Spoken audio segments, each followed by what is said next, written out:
It's 4 o'clock on a Monday. You know what? Another exciting episode of Taxi TV Live. Woohoo! And welcome to the big show, everybody. How are you guys? Hope you had a great weekend. Today, we are going to do Taxi's Top 10. And I want to say it right at the top of the show that the top 10 does not necessarily mean the 10 very best thing out of the thousands and thousands of pieces of music we have. These are 10 things that the staff and the screeners heard during the last month that went, wow, that's pretty cool. We should feature those. So we do. We put them on the website. We play them on the show. You guys always seem to enjoy it. I want to say a quick hi to the folks in the chat room. We've got Dean Turner, Dan Weber, Deb and Keith McCall, Jesse J. Peck, Edmund Red, Andre Stepanian, Ewert Williams, Pierre Venio, Jan Weiland, RKR, Martin Gravel. Did I say that already? Anyway, hi guys. Good to see you. Michael looks and sounds great. Thanks, Martin Frog. Got on I actually put on something light and breezy today because today is the very first day of spring. Yay! I love spring. I love daylight savings time. I actually heard the other day that the U.S. Senate passed a bill, which still has to go through the House, I believe, to make daylight savings time standard year-round in a year from now. I don't think it would start in 2023, maybe 2024. I don't know. Not soon enough as far as I'm concerned because I love leaving work when it's still light outside. What else did I want to tell you guys? Hello, Katrina, Square Business Entertainment, Reed, how are y'all? Oh yeah, don't forget, I mentioned it the other day, we've confirmed it and double confirmed it, that Taxi member Greg Carrozza, who is a frequent hanger out in the chat room on these shows and kind of the voice of reason. He's a guy who was falling flat on his face in his early experience with Taxi and then went, duh, figured it out, and is now climbing the ladder of success pretty quickly. And someday will undoubtedly join the ranks of our most successful members, I believe, because he just has the right attitude, the right work ethic, and makes really good music. So there you go. So without any further ado, let's listen to some music. Let's see what we got here. Get my earbud in. Maybe I'll put both of them in because music is in stereo. We paid for 2 channels. All right, this first one is our featured artist of the month. It's a song called Focus, and it's by Halle Abadi. La la la la la la la la la. My time is money, so I spend it on me. Won't catch me chasing after just anybody. Cause I've been down that road, didn't know where to go. I'm so decisive, yeah, I know what I need. My attitude is fatal. I can make a boy unstable. I'm the deadliest of angels. I'll lift you up and bring you to your knees. Give me all your focus. Keep your eyes on me like it's hypnosis. There ain't no ignoring me, cause that would be a felony. So give me all your focus. Hold it now.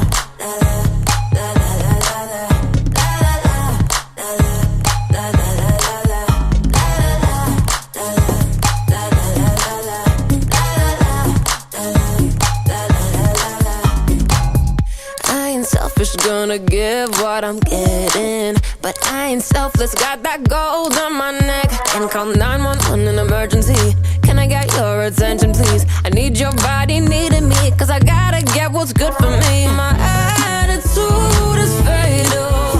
I can make a boy unstable.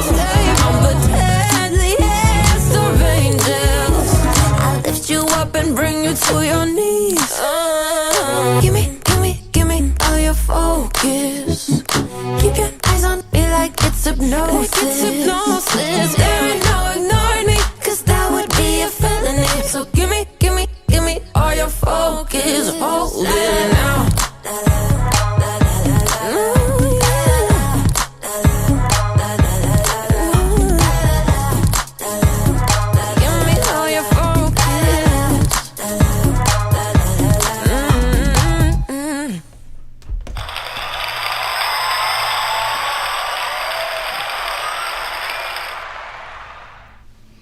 That was pretty incredible. Great production on that. Great singing. Brian Langill says, well recorded, well mixed. Could not agree more. Heidi Owen says, talented artist and writer. Martin Frog likes the pristine vocal sounds. There's auto-tune only for a slight effect, otherwise natural. Wow. You guys are getting really good at analyzing stuff. I like that. Yeah, I'm excited. I can't stop thinking about the Quarantini on Wednesday. I've actually been missing the Quarantini crowd. It's kind of hard to do a Quarantini when there's no lockdown really anymore, except for Pierre and Hong Kong, right? You guys are locked down right now, but we're feeling pretty free in America at the moment. Let's hope it stays that way. Things are kind of back to normal. Mask mandate off the reservation here in LA. Gotta say, went to the grocery store and Costco and a burger place yesterday, and it was amazing. I'd say probably 70 or 80% of the people didn't have masks, which is quite a change for California. The state was well masked up. Marion says, call it the taxi happy hour.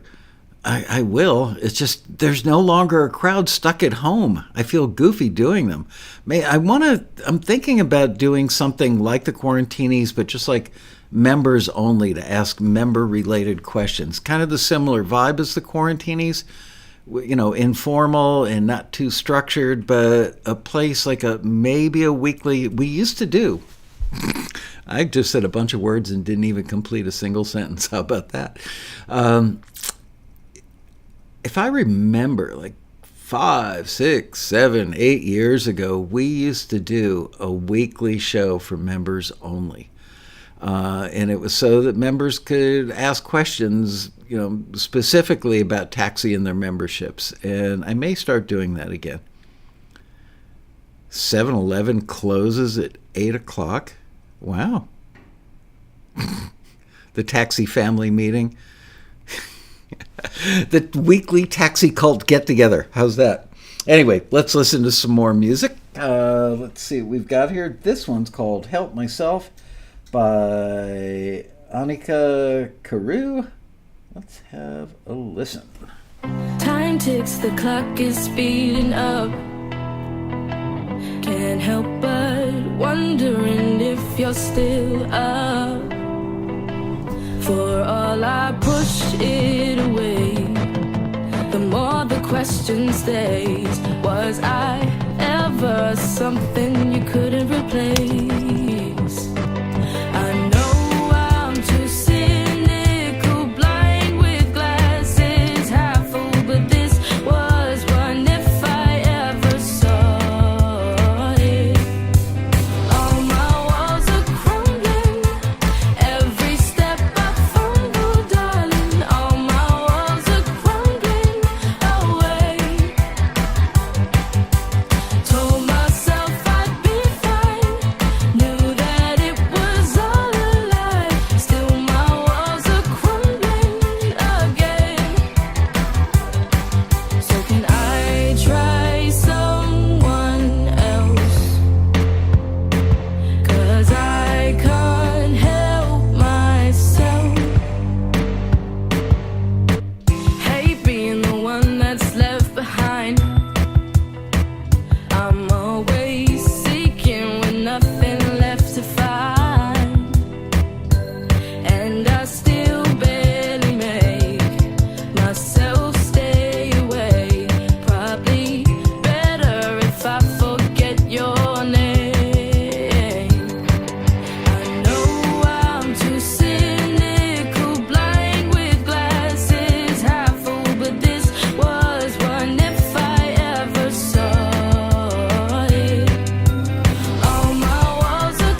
That was so cool. Did you guys notice there were a lot of retro sounds and elements in there, yet it sounded modern and contemporary? So for those of you who have ever asked the question, what's the difference between retro and vintage, and the listing asks for something contemporary but with some retro elements, that's a pretty good example. The snare reverb, a couple of the keyboard sounds, the vocal, not her timbre, not her sound as a vocalist, which I really like the vocal, by the way, but the delivery reminded me of somebody. Who can anybody take a shot at that?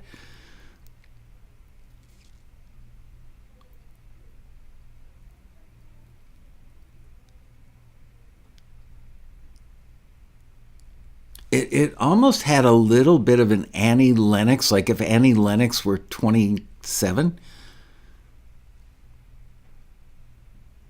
Did the screener call me out of the office to listen to this one? That would be tough because all the screeners are still working remote. I don't think they're ever coming back into the office.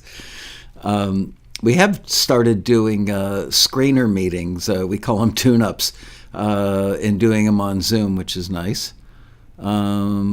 Belinda Carlisle, maybe a little.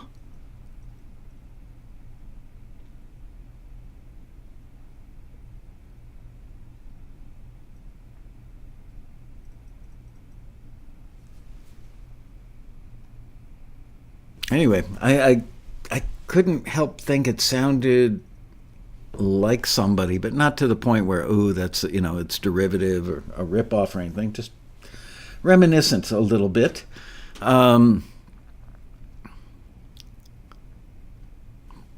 Maybe Feist?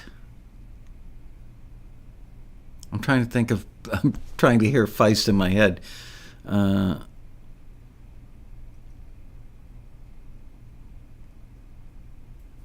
All right, so let's move on. Man, we're cruising right through these. We're going to be done with the show in a half an hour. I should tell a gopher story or something. Angel, by the way, Angel is our CFO here at Taxi, was leaving the office about a week or so ago and sent us all a video of a coyote just walking through the parking lot. I mean, coyotes are everywhere in LA, but there have definitely been more of them, it seems, since the lockdowns happened. Maybe they got bolder because there wasn't as much outside activity by humans, but they haven't gone away, that's for sure. All right, this one is called Stomp Rock Anthem. It's an instrument. Oh, we've heard this before. I think we played this on, Would You Forward This episode? Should we do one of those? We haven't done one in a while. Oh, Ken Mesford, the king of bad jokes. Oh, man, go for it. Debbie Gibson. I actually there used to be a radio show. I can't remember the name of it. When I first moved to LA in 1988, sometimes I would fill in for the engineer on one of those big, this is the happening stuff now radio shows. Can't remember the name of it. Anyway, Debbie Gibson was the guest one time, and she was so young and kind of, on one hand, sweet and kind of innocent, on the other hand, business savvy, and definitely, oh no, I don't want to update. No, not now. Anyway, she was a very impressive young lady. She was still had the innocence of a teenager, yet had the presence of mind of somebody who was making in the industry. She worked it, and not in a bad way.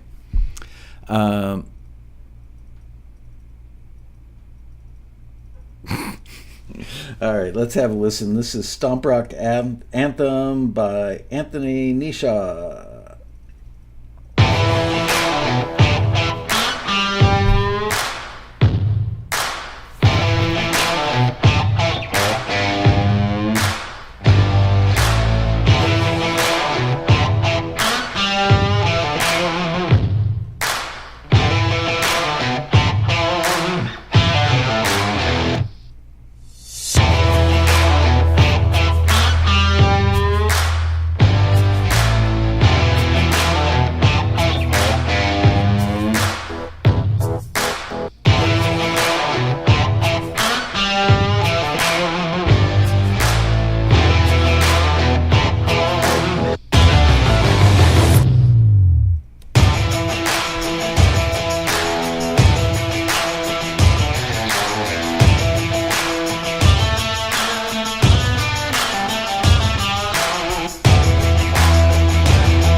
Whoops. It's such a great example when people ask the question, what's the difference between an instrumental and an instrumental cue? That's like a tour de force of what a cue is. Do you mind if I play that one more time? And can everybody, because we're cruising through the show pretty quickly, and I want everybody to just pay special attention to how the parts change every few bars. The fact that it's got edit points, which is great. The fact that it uses drops and backward cymbals going into the edit points. I mean, you could use one of those drops as an in point, boom, right there.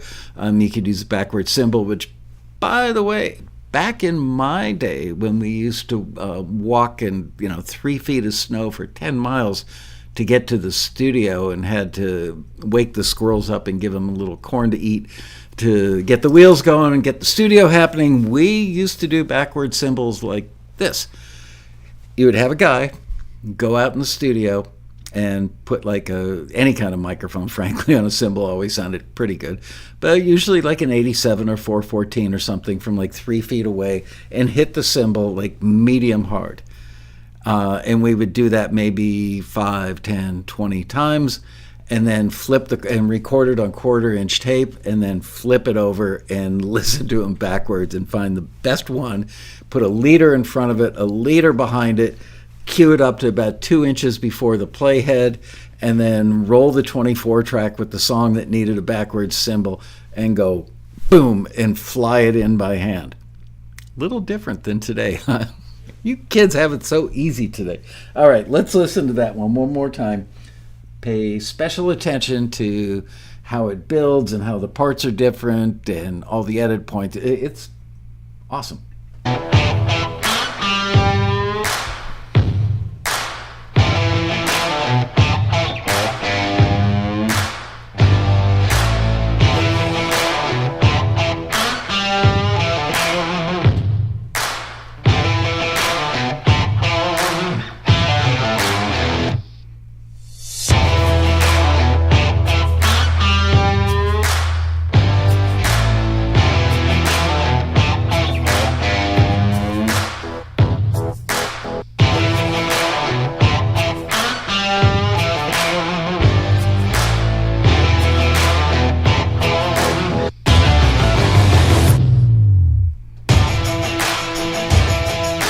Intro of the tambourine, B section,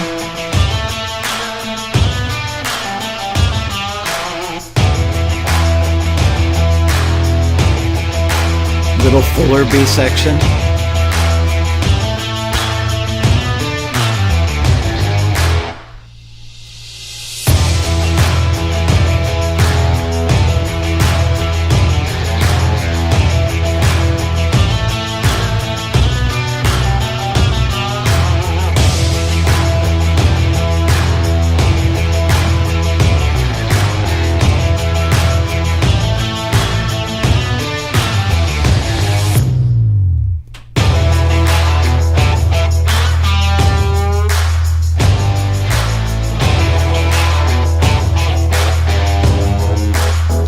double tambourine,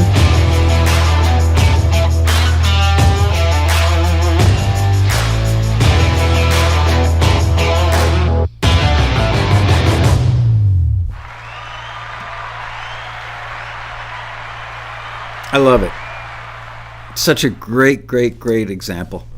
The kick drum in that was pretty awesome. Kind of, a fairly loose head, some padding in there. I mean, it was probably a sample, obviously, but fairly loose head, not a lot of padding. I would say probably a microphone about 8 feet away and a close mic and a fairly, not a room mic necessarily. Didn't sound that roomy. That was tricky. Replace the expected guitar note with a synth. Yeah, a lot of really good stuff in there. Anyway, glad you guys enjoyed it as much as I do, because I just love craft. I think that's what I love most about the studio. Now, second most. First, my big love in the studio was hearing great music from usually unsigned bands that nobody knew of, and sometimes they just had that one magical song. Maybe the rest of their songs weren't that strong, but the one that really stood out, and the look on their faces when they laid down the track and came in the control room to listen back to it the first time, and just watching that, like, wow, that's us. That always made me feel like I was flying an F-15 or something, to like be in control of that moment and make them happy with how good it sounded. Craft, just craft, everything from production to engineering to guitar playing to even choices of bass notes, everything. Love Craft. All right, now we're going to listen to this one's called Back Down by Kyle Laird, not to be confused with Marion Laird. It says, As the Structure Falls, which is the name of the band. As the Structure Falls. Okay, let's have a listen to this.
Turntable work. Woo.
Wow, you know who's not fat?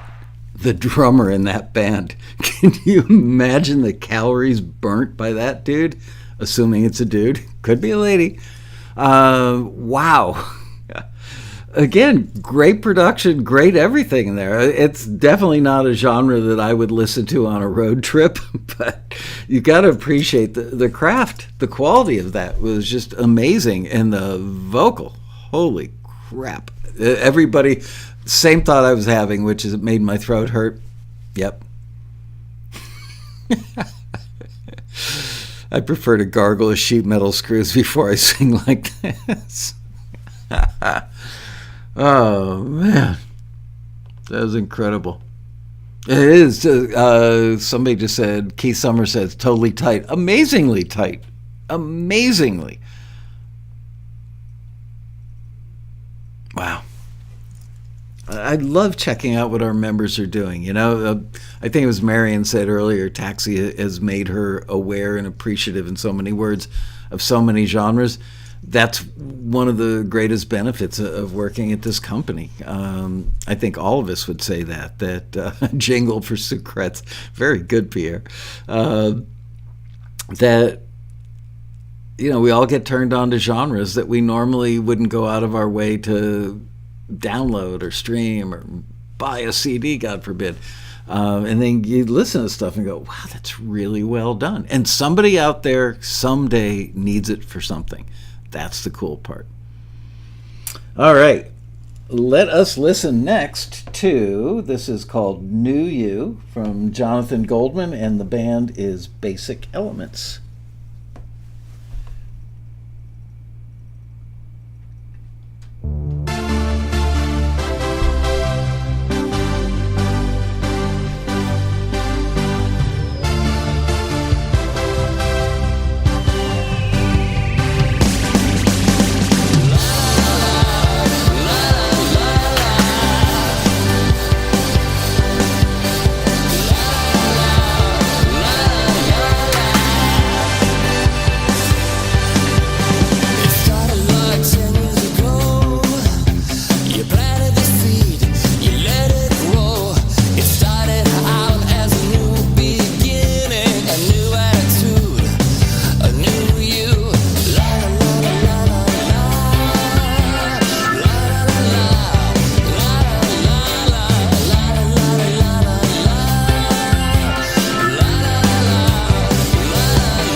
Wow, fade.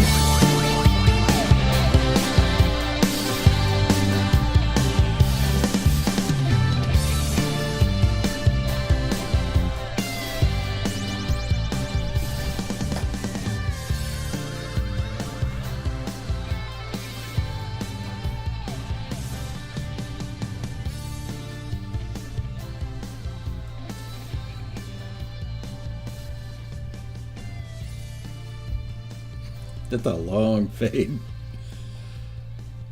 I'm going to go make a sandwich. I'll be right back.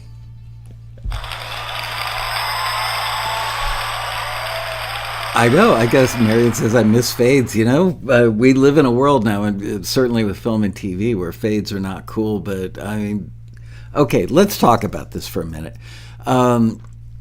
First of all, I again expertly crafted in every regard, and I've got to say, personally, the '80s were my least. It was my least favorite decade of music by far. There is no other decade that I have bad feelings about. The '80s and I just did not connect. Don't know why, but it happened. I remember working on a couple records, one for Polygram, I think, and another for Warner Brothers UK. I was moonlighting. I was doing audio post by day, and I got requested to work on these records by a guy named Mike Thorne, who produced Tainted Love for Soft Cell. And somehow, I think my music attorney called me at the time and said, Mike Thorne wants to meet you, blah, blah, blah. And I said, I can't do records. I'm doing audio post all day. And they offered me so much money. I said, okay. So, because that's the way I am. Just give me enough money and I'll be there. So I would finish work at like 6 p.m. doing audio post stuff, you know, with like famous voiceover people and mixing the picture and doing a Hertz ad 1 minute and something for a Broadway show 2 hours later, and then take a little half-hour break, stuff a burger in my face, and in would walk the band with Mike Thorne. And it was painful. I just couldn't relate to the music. I don't know why, but just sitting there doing overdub after overdub, and just I liked the guys in the two bands. Mike Thorne was fascinating to work with, kind of a legend at the time, maybe still is, and it was just hard. You know, when I worked on stuff in the '70s, it was like at the end of the day, you felt like you accomplished something. Working on that stuff, I never did. Sorry, guys. If you happen to be watching the show and you know who you are, I'm sorry. I really liked you as people. Anyway, but that, I think, was kind of a masterpiece right there. Once again, think about this. So you're a music supervisor, and the executive producer on the TV show says, and we've got a flashback to 1985. And we need something that sounds like Simple Minds, Depeche Mode, whomever. And they find that in a library. It doesn't exactly rip off anybody's song. The La La La's come. What was that song? Oh, God, I can't think of the title, but you guys know I suck at song titles. Anyway, the La La La's pretty similar, but didn't infringe any copyrights, I'm pretty sure.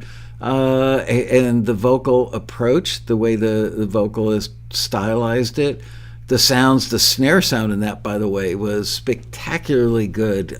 Even better than, I would venture to say, than the best snare sounds of that real era. So hats off to whoever got that snare sound. I think, could that have been a real drummer? Couple of the turnarounds just sounded too human to be a drum machine. Don't You Forget About Me, thank you. That was the song.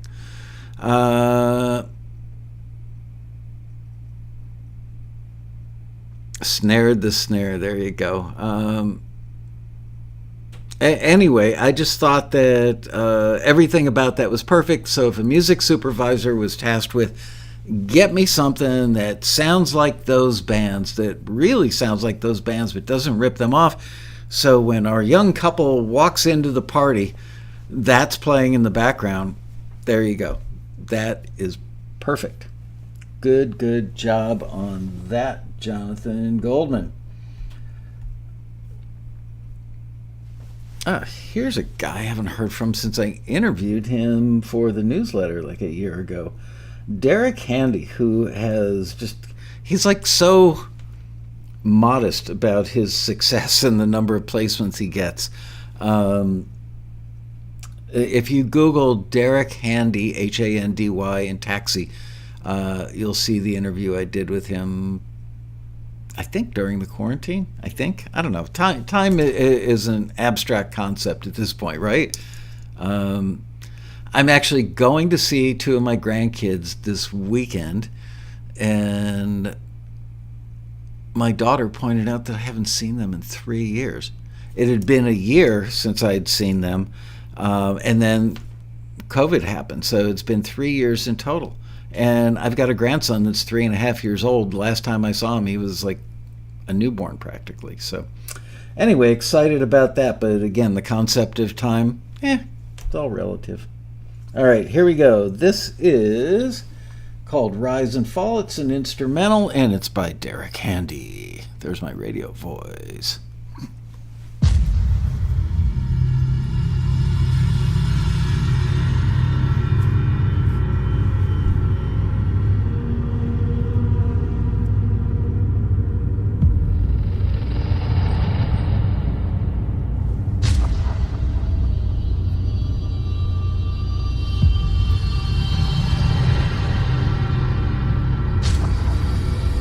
Sounds like the beginning of Thriller.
I saw somebody mention that they weren't sure if it's YouTube. I get to, this is from Chris, the only one.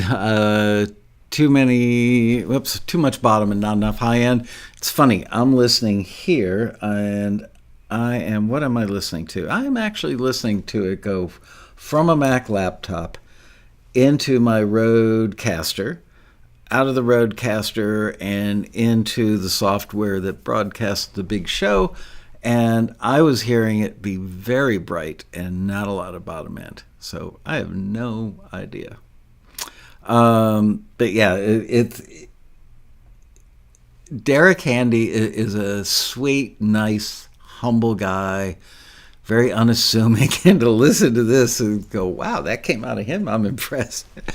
He's a talented guy. Has had a ton of placements.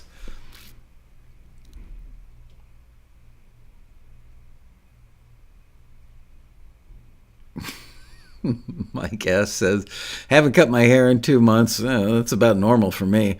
And I have a broken tooth that you can see whenever I open my mouth. Well, if I said that to my wife, I know what her response to that would be. But we'll leave my wife out of this right now. using my Bear Dynamic headphones. I love, or Beyer Dynamics, I love them.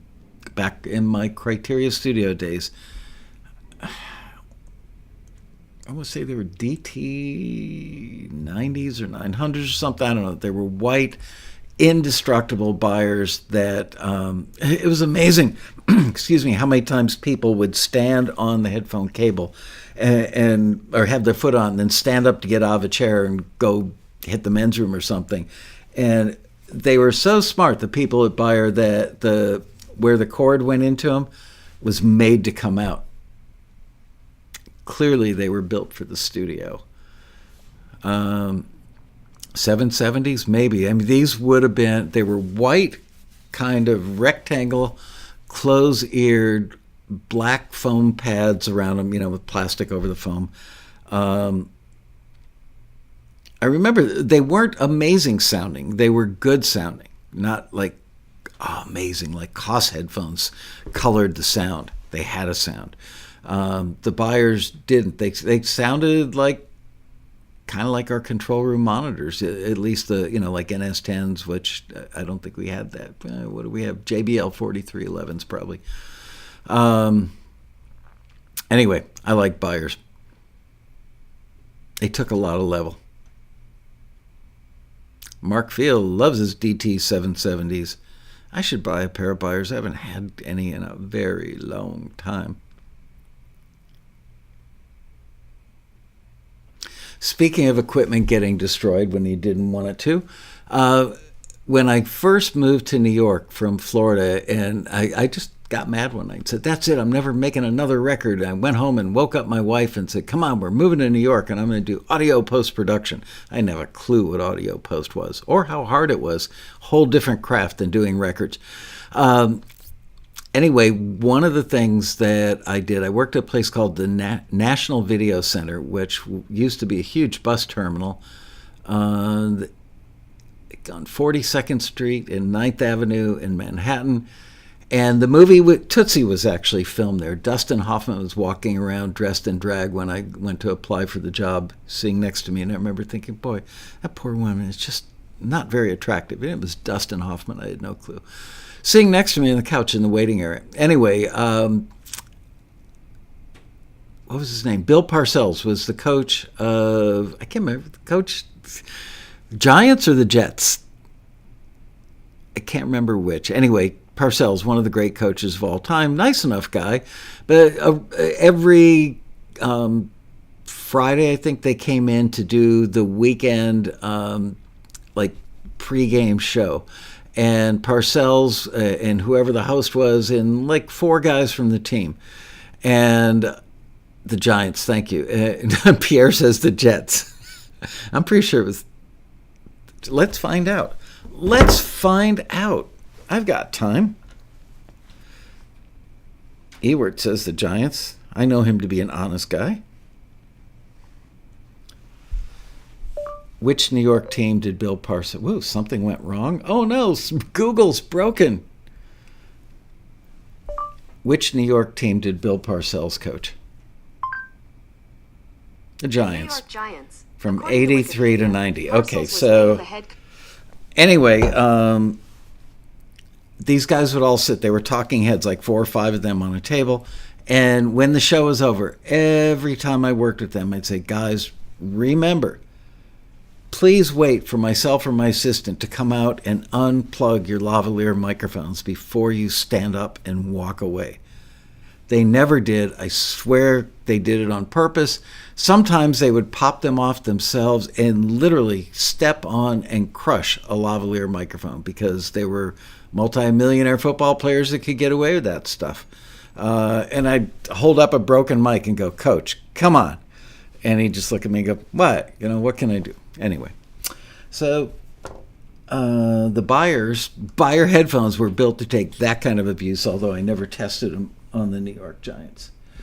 All right, let's listen to Heartbreak Machine by Erinn Selkis, also known as Erinn Alissa. Let's have a listen.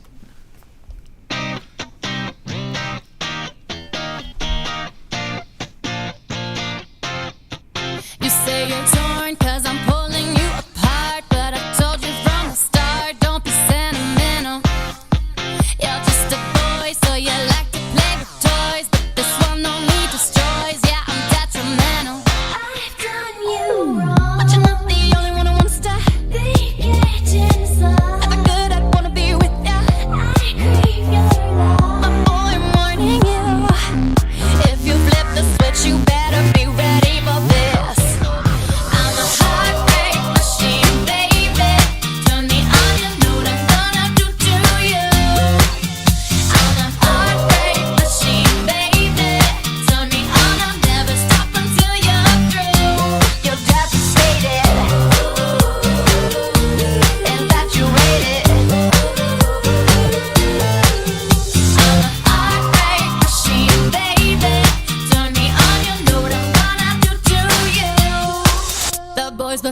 read the rules, they were warned, but I'll spare in love and war, and they didn't listen. They all go down one by one, they crash and burn, fill me up, they never learn. Yeah, I'm on a mission. I've done you wrong, but you're not the only one who wants to be just love. If I could, I'd wanna be with ya. I crave your love, but boy, I'm warning you. If you flip the switch, you better be ready for this. You better be ready for I'm a heartbreak machine, baby. Turn me on, you know what I'm gonna do to you. I'm a heartbreak machine, baby. Turn me on, I'll never stop until you're through. You're devastated, infatuated. I'm a heartbreak machine, baby. Turn me on, you know what I'm gonna do to you. Come on, let's go. We make it, break it, break it, make it. Can't fake it, make it, you'll make it. Elated, frustrated, excited, and nothing is sacred. 'Cause I'm a heartbreak machine, baby. I'm a heartbreak machine, baby. A heartbreak machine. I'm a heartbreak machine, baby. A heartbreak machine. I'm a heartbreak machine, baby. Turn me on, you know what I'm gonna do to you. I'm a heartbreak machine, baby. Turn me on, I'll never stop until you're through. I'm a heartbreak machine, a heartbreak machine.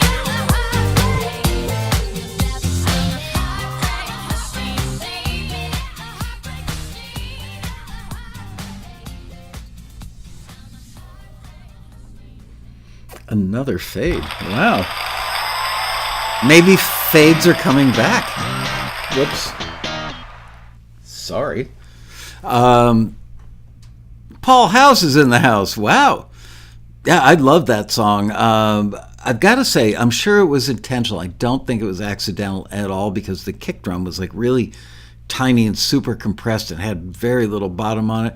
And the song had very little bottom, yet the production and engineering on it were really, really good. So I think the whole thing was by intent.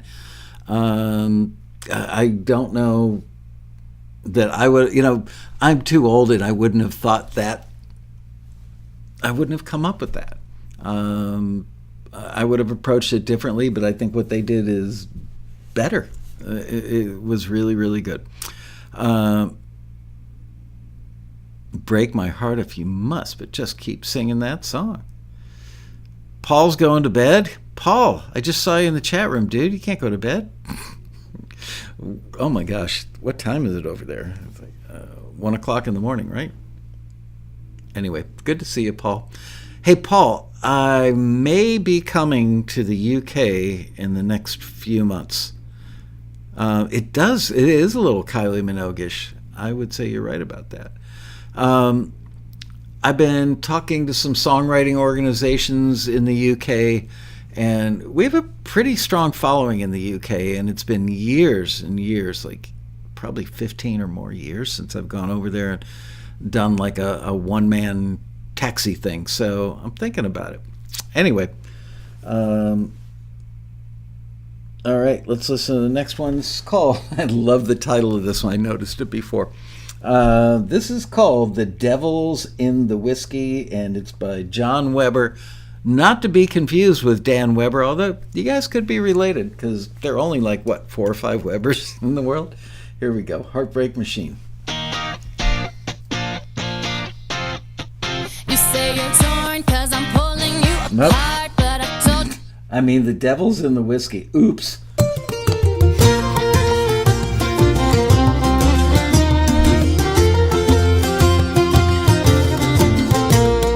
Whiskey is divine, you know, the nectar of the gods. And oftentimes after a few, I'll wake up in the bogs. I'll not remember what I did or who I did it to. But when I get myself back home, I'll find I'm black and blue. Oh, the devil's in the whiskey, and the whiskey she's in me. She makes me feel lightheaded, as if I were at sea. She warms me so, she makes me bold, she fills me heart with glee. The devil's in the whiskey, and the whiskey she's in me. I love the way you make me feel when you are going down, despite the awful looks I get as I stagger out of town. I cannot go an entire day without me liquid gold, even if it's barely aged, just 1 or 2 weeks old. Oh, the devil's in the whiskey, and the whiskey she's in me. She makes me feel lightheaded, as if I were at sea. She warms me so, she makes me bold, she fills me heart with glee. The devil's in the whiskey, and the whiskey she's in me. The way you make me feel, 'tis a comfort well and true. The only time I'm truly sad is when me bottle's through. I love to smell and taste you, you make everything alright. I wish that I could drink you every morning, noon and night. Oh, the devil's in the whiskey, and the whiskey she's in me.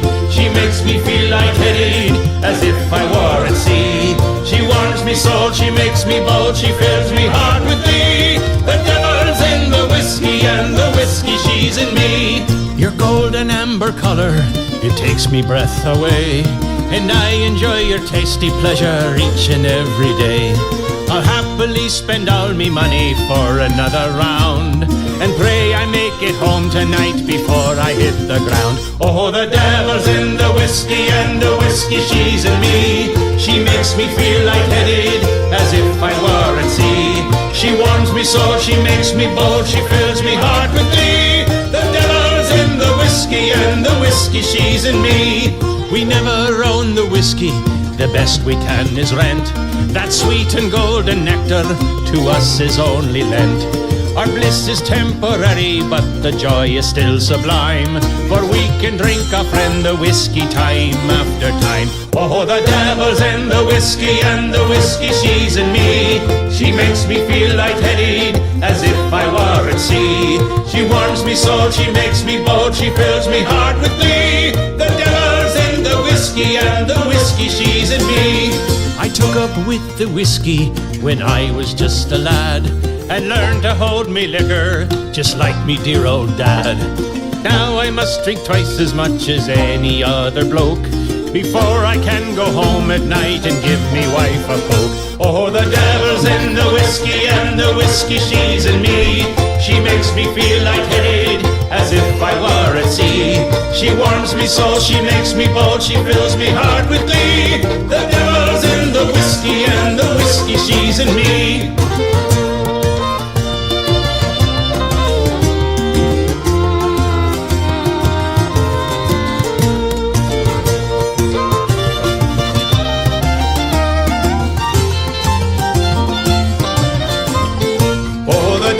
In the whiskey, and the whiskey she's in me. She makes me feel lightheaded, as if I were at sea. She warms me so, she makes me bold, she fills me heart with glee.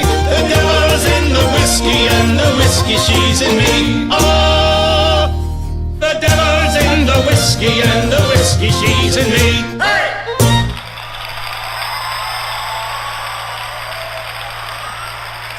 Whoever said priceless was correct. I mean, I can't stop smiling. I love that song. Yes, Jackson Lucas noticed what I heard as well. Give my wife a poke. I hope he didn't hit her in the eye. Anyway, that was really, really well done. The lyrics were brilliant. The vocal was right on the money. The production was great. The spirit. Come on. How could you not love that? It made me think. I just saw the movie Belfast with Katrina Balfe a week ago. I'm curious to see if any of you saw it. Everybody thought it was an Oscar contender. It may still be. What did you guys think of Belfast? Never buy a pig in a poke. There you go.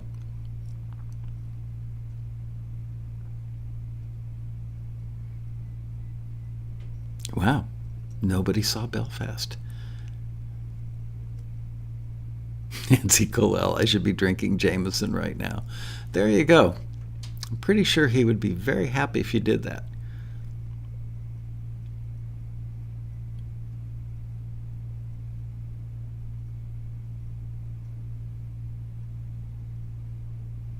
The Germans getting frunk there. Yeah, I don't know anybody that saw it, and I only watched it because I actually think that Katrina Balfe is a great actress. I love her in Outlander.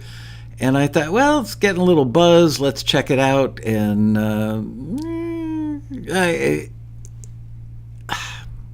it's depressing and heartwarming. Anyway, and it was in black and white.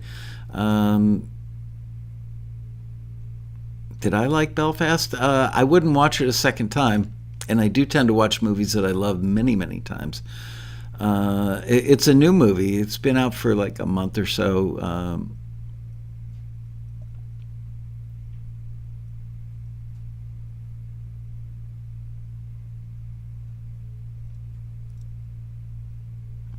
Yeah, the story is more than the movie. Okay, another movie about a young boy. Yeah, it is. It's about a young boy, very turbulent time in Belfast, and Fast Times at Belmont High. There you go. Rolf Shields on whiskey right now. Anyway, you won't hate yourself for watching it. You won't call up your best friend and say you got to see it. I am a little bit in love with Katrina Balfe. She's a whole different character in Belfast than she obviously is in Outlander. I really enjoy her acting, though. She's so totally believable when she's in character that you forget that you're watching an actress work. So good on you. Yeah, Kenneth Branagh made the movie, and he's done some great movies. Liz says she liked it a lot. Okay. Yeah. Maybe just I wasn't in the right frame of mind. I don't know. Okay, moving on. We've got a couple more left. This one is called All in Favor. It's an instrumental. It's by Rasmus Boegelund. Let's have a listen to this.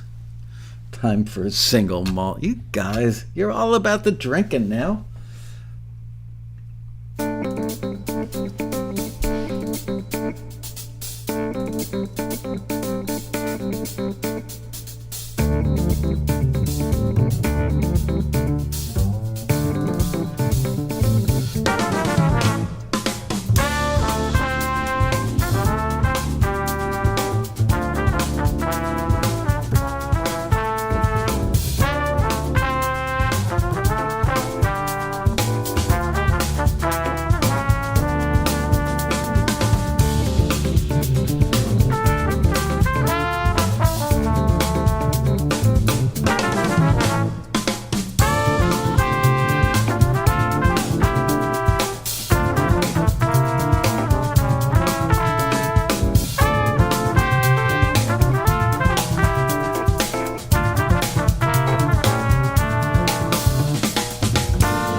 Wow.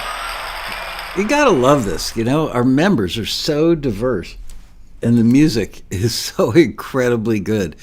Yeah, if those trumpets are sampled, I give up. I'm going home. I'm taking my bat and my ball, and I am checking out.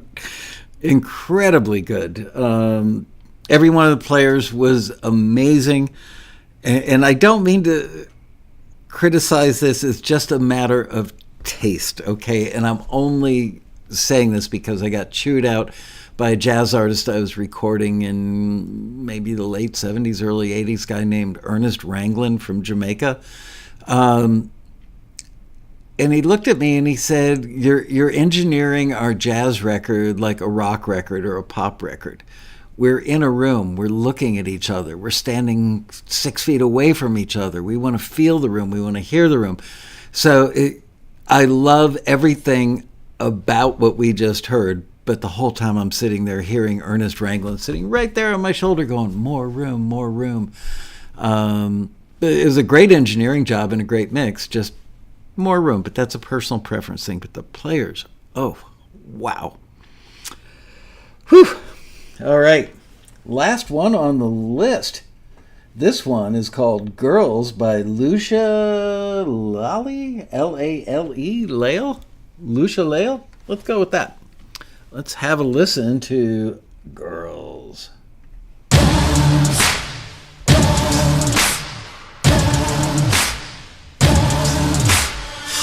not king of my castle, I'm its queen. You want me living in a nightmare, but this is my dream.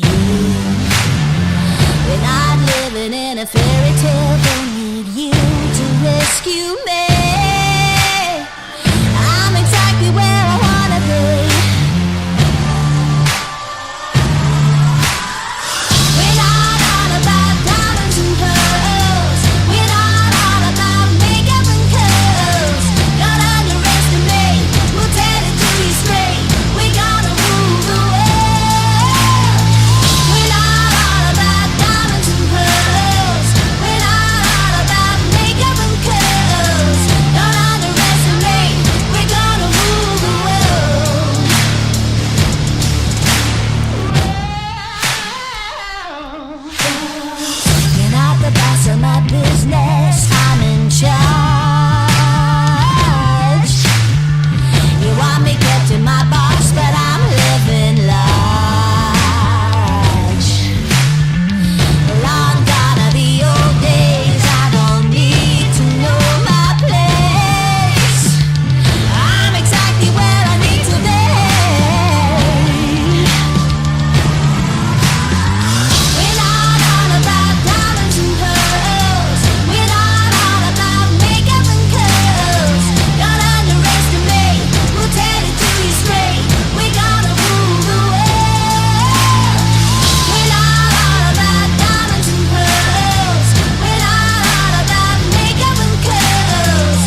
That was eminently licensable, in my opinion, because thematically, female empowerment is something that gets requested all the time. Stomp clap is popular.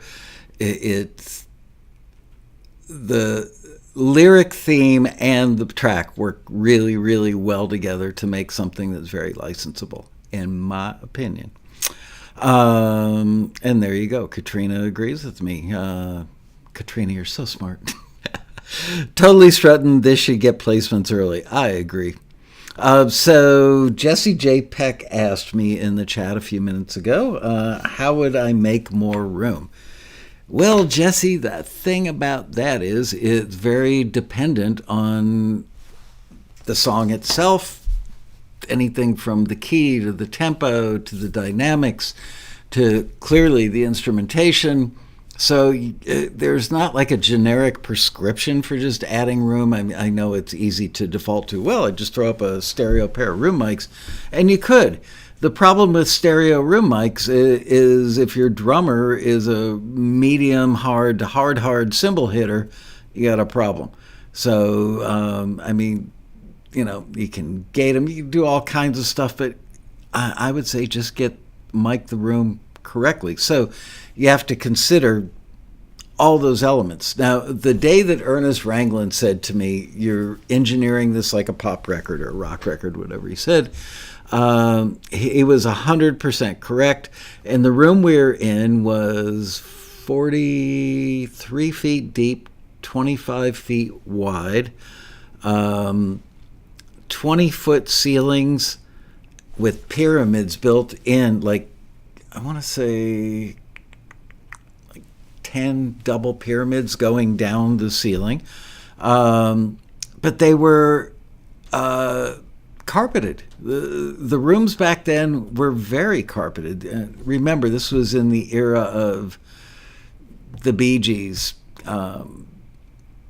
Hotel California rooms were carpeted. They didn't have a lot of wood. Generally speaking, most of the A-list studios in the country at the time had carpet on the walls, bass traps on the walls, maybe some like Pecky cedar, Pecky cypress, polycylindrical diffusers on the walls. They were acoustically done. They were done by pro designers, but that was what people wanted back then, was really good isolation and dead sounds. And then you would add reverb to make them undead.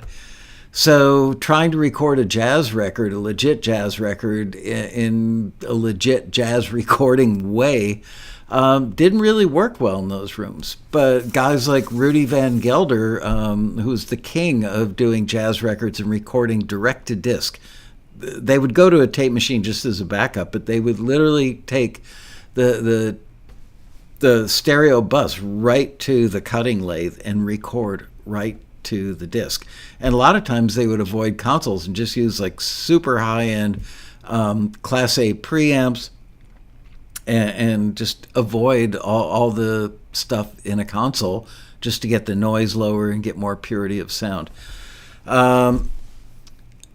So nowadays, if I wanted to get more room, the rooms are much more amenable to getting a room sound. And a lot of the better studios have room mics that are already embedded. They're on the walls or they're in the ceiling because they know their room really well and they know which mics work well with where at in the room they work well. So I don't know that I would have to do a lot of research if I went to make a record in one of those rooms. I would just turn to the assistant and say, okay, which pair of room mics should I use for this? But all that said, back in the day, if I wanted more room, I would just take the moving blankets off the piano. Instead of having the grand piano lid open that much, I would open it way up. I would take the gobos from around the guitar amps. I would just loosen things up. Sometimes I would bring in 4x8 sheets of plywood and either throw them on the floor or lean them up against the walls, all that stuff. Info on Rudy Van Gelder was all worth this meat. Glad you like that, Jackson. Yeah, check out Rudy Van Gelder. Listen to his records. Incredible stuff. My favorite live room, I can absolutely tell you, was Power Station Studio A in New York that became Avatar, and now it is part of Berkeley. Berkeley bought it, I believe. Studio A, yeah, listen to, just Google records recorded at Power Station in Studio A. Incredible. You could fart in that room and it sounded like a platinum record. It was just so sweet sounding. An old friend of mine owned it and designed it, and he really didn't do a lot of math or a lot of physics. He just used common sense. And what he did was took bats of fiberglass, cut them down the middle, and then, so let's say it was like a 3-inch thick piece of fiberglass, like medium compressed, and then take the side with the paper on it and staple that to a wall, and then take what do you call it, nylon, oh gosh, I can't remember the name of it now, anyway, fabric that you can see through. The rule of thumb with acoustic fabric that they use on speaker grills is if you can see light through it pretty well, then sound will travel through it pretty well. So you take that, you put it over the fiberglass batting, and then they would take like a 1-inch strip, a 3-inch strip, and a 5-inch strip of pine, I believe, in that room, and just alternated them and always left a 1/2-inch space between them. So you had all these various sizes of wood, adding irregular reflectivity, which is what you want, and the space between those planks allowed stuff to get to the fiberglass so that it made the room not too live. And they adjusted how live it was when they built it by adding more layers of polyurethane. So the more polyurethane that they put on, the less the wood itself spoke, and it got more reflective. Anyway, I remember, I'm sure I've told this story during one of the quarantinis or something, but going to that room, Tony Bon Jovi, who's John Bon Jovi's uncle, name is spelled a little differently, same family. Tony built the place and owned it, and I've known him since like 76, 77, something like that. I was in New York working on a record and needed to edit a 1/4 inch because I was on my way to a mastering session and realized that I think I had to change the order of songs on the album or something. So I called Tony and he said, sure. Why don't you go into Studio A? Oh gosh, can't remember which band was in there. Anyway, the drummer was sitting out in the room, just sitting on a stool with nothing but a snare drum in the middle of the room, and I was in the control room editing, and I just opened up the room mic that was probably 15 feet above him and just listened, bap, and went, oh my God, that's the best snare sound I've ever heard in my life, bar none, with nothing but a room mic open. No compression, no EQ, no nothing. Just like a 57 hanging from the ceiling, 10, 15 feet over this snare. Just sounded amazing. Oh, Aerosmith was using the room, but they were out that day. But it was Joe Perry sitting in the middle of the room, just whacking that snare drum. Anyway, so that is just one of the greatest sounding rooms ever. As a matter of fact, Tony Bon Jovi now lives in I used to live in Pompano Beach, Florida back in the day, in like the mid-70s to the early 80s. He lives in Pompano Beach, and he reconstructed Studio A from Power Station to the exact same specs because he still had the blueprints.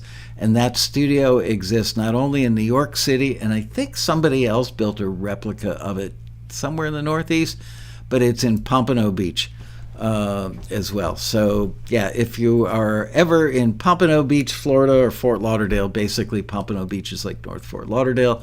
I don't know what the studio is called. Maybe he calls it Power Station South or something. Call them up and ask them for a tour. I would suspect that the place is probably booked 365 days a year. Boy, you guys are having a good time with Bon Jovi's name in there. Well, we've got 9 minutes left, kids. I think I'm out of studio stories. Wow, Mark, you're a mile away from Pompano Beach.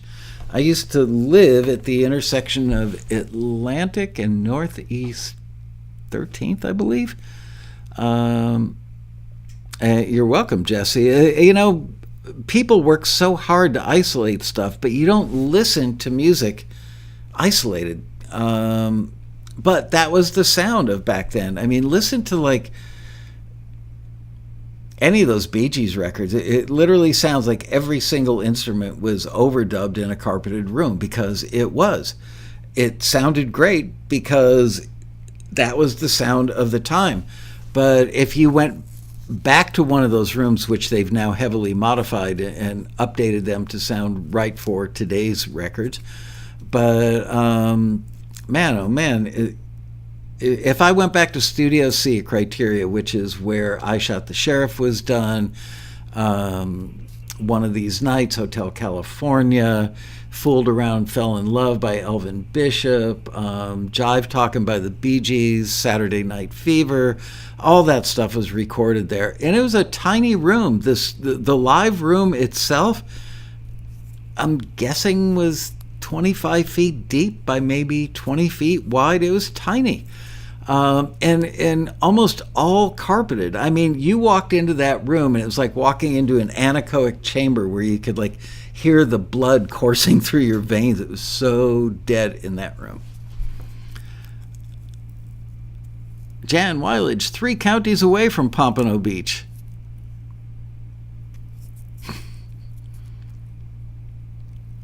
Power Station Studios in Pompano Beach, Florida. So, correct. Wikipedia says so. And everything on the internet is correct, right?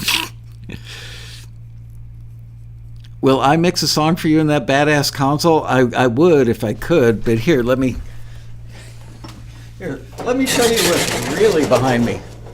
It's my office. And now I've probably totally screwed up my visuals with the green screen. Nope. I would love to mix a record on that console. Definitely the world I come from.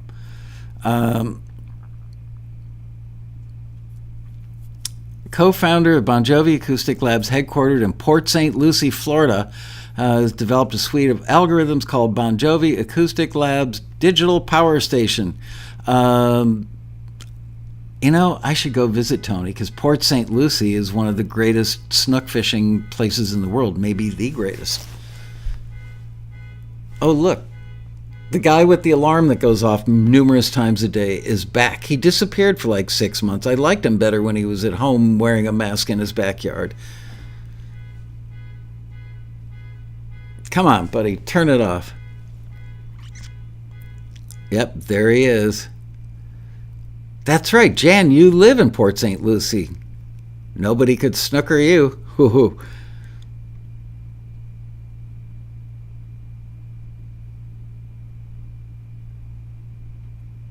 Any progress on the laptop? No. Honestly, I'm going to Orlando to visit some grandkids this coming weekend. And last night I was sitting in our bed and looking. I actually opened up Logic, and I thought, why don't I just bring my good headphones rather than my noise-canceling ones and sit on the plane and do something with Logic. But then I thought about it and thought, no, I need to interview Dan Weber soon for the passenger profile. I haven't forgotten Dan, by the way. As a matter of fact, if you don't hear from me tomorrow, which is Tuesday, Dan, would you please call the office and remind me so we can set a time to do the interview? But that's what I planned on doing on the plane this weekend to go see the grandkids, was writing my interview questions for the Dan Weber passenger profile. But I did take yesterday off. I worked all day Saturday and took all day yesterday off. It was nice. All right, we've got 3.5 minutes left. Any questions from the gallery? By the way, Lucas, I wonder By the nature of Lucas's questions and comments today, I wonder if Lucas is super blonde by another name. If not, the two of you have to do a road trip together, and I want to be in the backseat with a video camera for that. You guys are so similar in the nature of comments and questions you asked during these shows that it was kind of hysterical to me.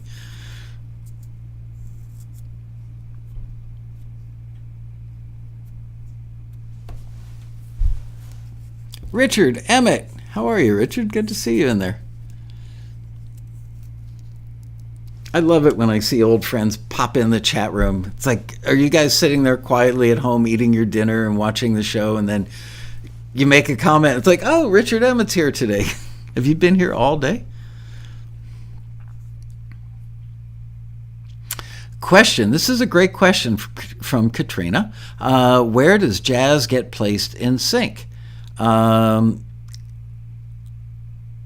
most common use of jazz, in my humble opinion, is in scenes where you would have cocktail jazz. It's very often in a bar scene, in a restaurant scene. It could be an intimate dinner, husband and wife. Could be a business deal going down.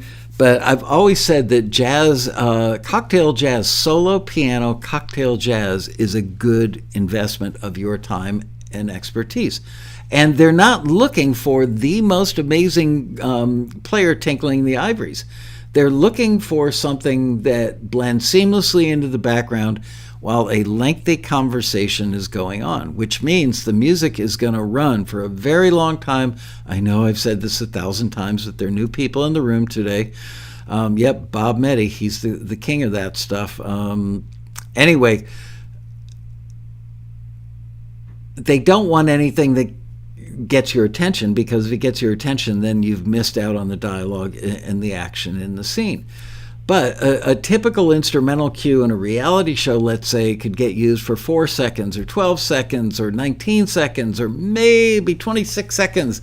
They rarely get used for any length of time. And people who are new to the sync industry are like, oh my God, they only used it for 12 seconds. Well, that's all they needed it for. It's not about your song or your instrumental. It's about the dialogue and the actors.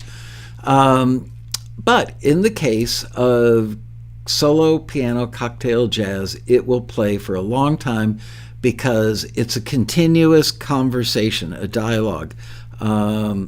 Strive to be average. That's right, damn it.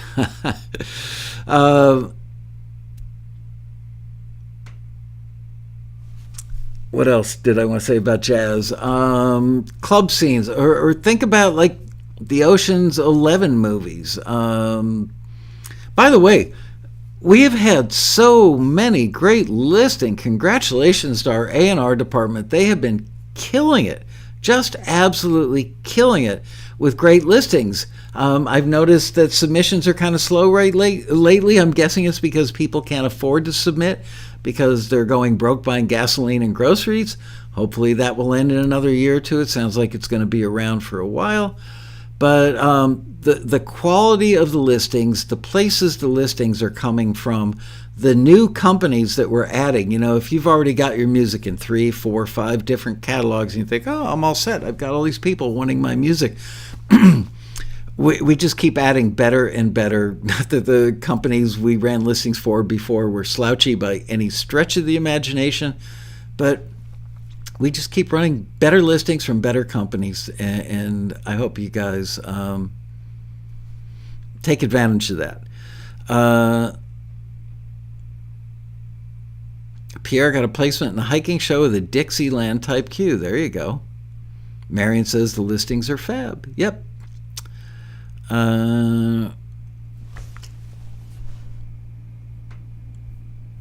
Why are the songs we listen to here usually not available on YouTube? I can't speak for all these folks. I think a lot of them know that they should just keep their stuff off the internet if they want to license it. I'm going to go in a minute too, Edmund. I got to wrap this up. We're over time now by a minute and 27 seconds. Somebody just asked, where's Rob Shirelli? Well, I just spoke to him this weekend for the first time in about a month. I literally could see him in his driveway. Excuse me. I could, if you stand in our bedroom and look out the window, you can see the Shirellis' front of their house in their driveway. I saw Rob, and I called him, and we spoke for, 45 minutes maybe on Saturday night or Friday night. He told me that he is busier now than I was going to ask him if he'd do a Taxi TV with me. He is so incredibly busy. He said he doesn't recall ever being this busy ever before in his career, and his career is like 30 years long so far. So congratulations, Robbo. Happy for you, but I miss you, my brother, and wish I could get you back on the show. Oh, thanks for re-upping, Nancy. Always glad to have you in the house. Anyway, all right, let's wrap things up, kids. And don't forget that Wednesday at 2 o'clock, a special time, Greg Carroza and his wife are actually driving to L.A. from Albuquerque, New Mexico, to go see the Lakers play the Sixers. Can you believe that? That is hardcore fandom. So when he mentioned he's coming, I said, well, is there any chance that you could swing by the office and we could do a quarantine together? So hopefully he doesn't hit any terrible traffic. We built a little bumper in there just, in case. You can always expect traffic in L.A. So yeah, we're going to do at least an hour, if not 90 minutes, Wednesday, starting at 2 o'clock Pacific time. Be here. Chris, glad you enjoyed it. This is what it's always like. We love hanging out together. We love learning together. We all enjoy each other's company, and I think there's a lot of practical information dispensed on these shows. So with that, I bid you guys a fond farewell. I will see you on Wednesday, 2 o'clock with Mr. Carroza, and we'll be back here next Monday at 4 o'clock for another exciting episode of Taxi TV Live. Bye, you guys.